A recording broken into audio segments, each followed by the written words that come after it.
First oil coating వేయాలి. ఇలా white oil. ఇది బెజ్జర్ అంటే బెజ్జర్ అంటే ఏ కంపెనీ అయినా వాడచ్చులే, కానీ ఇది బెజ్జర్ కంపెనీ వాడుతున్నాం మేము.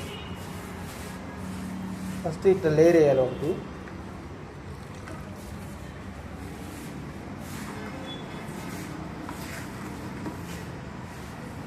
ఇట్లా ఆడ లీకేజ్ ఉందో ఆడ మొత్తం ఇట్లా పూసుకుంటూ పోవాలి.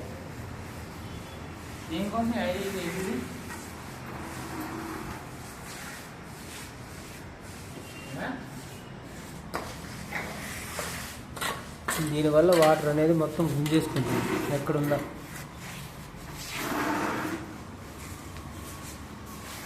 ఇది ఫస్ట్ కోటింగు.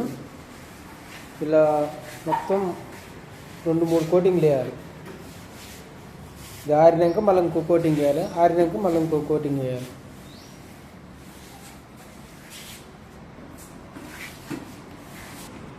ఇదంతా మొత్తం దర్వాజా కింద నుంచి మొత్తం బాత్రూమ్ నుంచి లీకేజ్ అయ్యి మొత్తం దర్వాజా కింద మొత్తం బాత్రూమ్ లీకేజ్. ఇట్లా మెట్ల కింద నుంచి ఇదంతా మొత్తం అపార్ట్మెంట్లో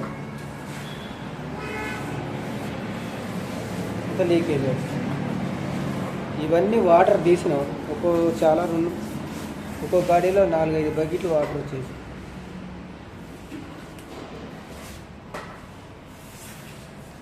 ఎప్పుడైనా శానిటరీ చేయించుకునేటప్పుడు జాగ్రత్తగా ఉండాలి.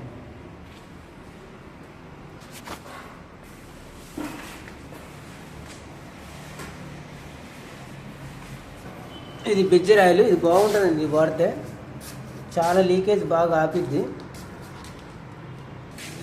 వేసిన ఇలా లాక్కుంటుంది మొత్తం వాటర్ అంతా.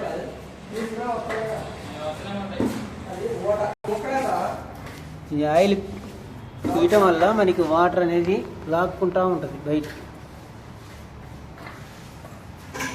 బయటికి ఎక్కడున్న చెమ్మంతా బయటికి లాగుతూ ఉంటుంది.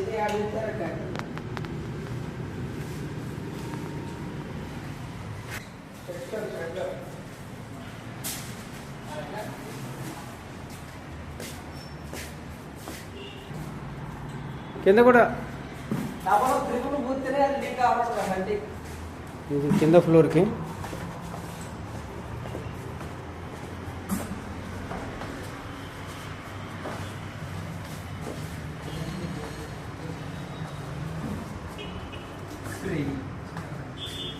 ఇది కింద ఫ్లోరు.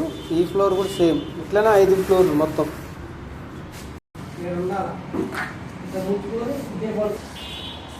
టైల్స్ మీద పట్టపాకండి. ఇవన్నీ బాత్రూమ్స్. ఈ బాత్రూమ్ నీళ్ళు ఈ కిందికి దిగి ఇగో ఇట్లా నీళ్ళు కాస్తుంది, డౌన్ అయ్యి ఇవి ఇలా వచ్చేస్తున్నాయి. వీటి వల్లనే మొత్తం లీకేజ్. అంటే లీకేజ్ మొత్తం బాత్రూమ్ నీళ్ళు ఇవన్నీ. ఈ కింద ఫ్లోర్ ఇంకో ఫ్లోర్. ఇది